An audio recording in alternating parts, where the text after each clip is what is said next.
Welcome, guys. We are starting out the day at 100,700, a little bit lower than yesterday. Yesterday, we had a fantastic day, again, across the board for many crypto altcoins and Bitcoin. You know, we went up almost to 103. We're hovering mostly at 102. Today, we're starting out a little bit lower. But you know what? Bitcoin tends to move very quickly, very rapidly, and we'll see what happens today. Right? We're very close to our previous high. We are not like 10,000 points, 20,000 points, 100,000 points away from all-time high. No, we are only a few $1,000s away, and we could be breaking that in short order. So let's start out with the U.S. market. It's looking pretty good today. Yesterday was fantastic for MicroStrategy, Coinbase, and anything related to Bitcoin and crypto. MicroStrategy went up close to 12%. Coinbase was like 9% or something like that. Broader market today is looking pretty good. Everything in the green. A lot of meta news. Okay, has nothing to do with crypto, but it's just like I see a lot of meta news. Meta, was copying a lot of stuff that Elon was doing with Twitter, including his fact-checking program. It looks like he is getting rid of that. He's cozying up to Trump once again. He even brought on Dana White as a board member.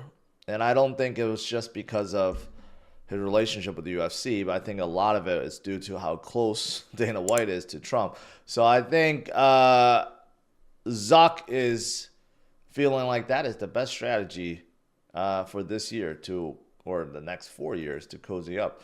But looking at Coinbase is slightly in the red. Robinhood still in the green. MicroStrategy is slightly in red. But of course, all of those could turn very quickly today. Same thing with Bitcoin and go right back up. But a lot of alts are still holding very well today.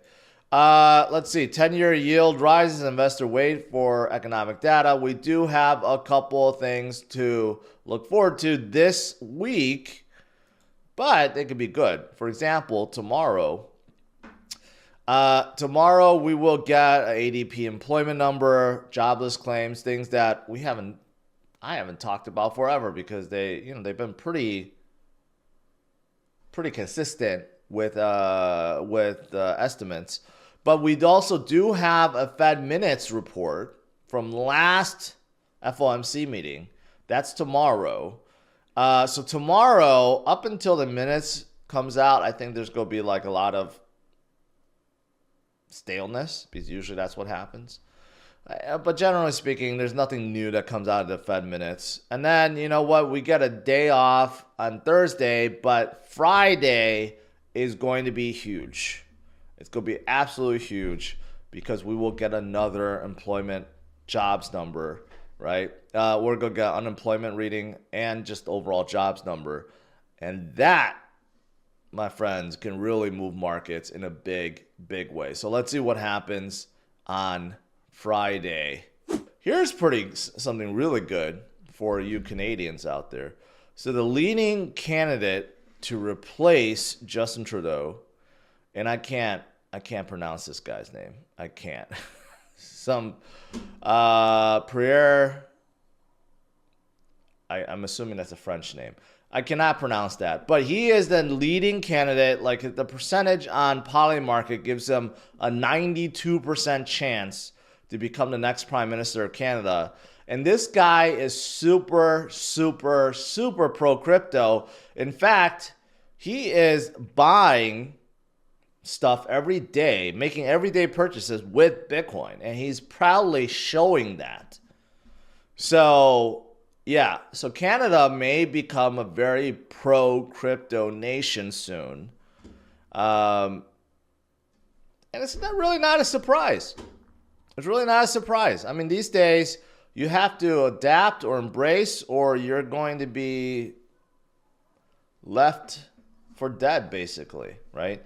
And you have a lot of new people that have fresh ideas, and they're not afraid to question the establishment, and that's what really Bitcoin and crypto is all about. And it's nice to see we got a lot of new appointees and politicians and global world leaders that are really warming up to Bitcoin and to crypto overall, and seeing that there are great use cases for them.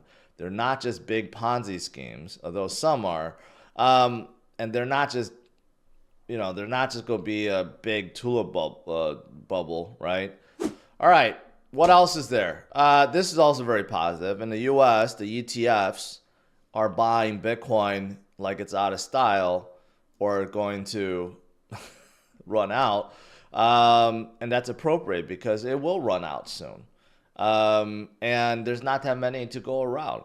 So the last 2 days, on Friday, there was a massive 908 inflow into the ETFs. Yesterday, even bigger, $978 million inflow into the ETF. So just the last 2 trading days alone, you're talking about close to $2 billion. Even though the weeks before we did have some weakness, we had some outflows, but pretty much the last 2 days made up for all of it. And today could be another massive inflow day once again, because like I've been saying, all the profit taking and portfolio rebalancing and tax harvesting, they're gone.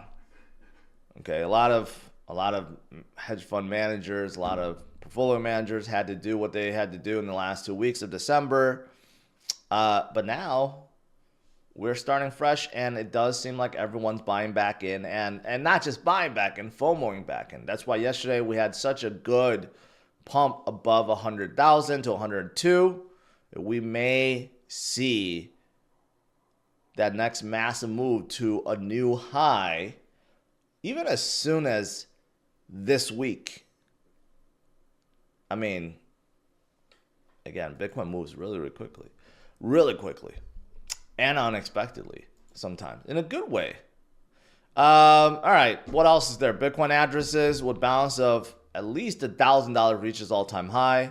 That's great. This is, of course, taking account of retail investors and whales and everyone else. Basically, this is good. Long-term holders are still holding. Wall Street is FOMOing back in. A lot of people are buying in anticipation of what's going to happen this year with the different countries. And retail investors are coming back in strong as well. So basically, firing on all cylinders.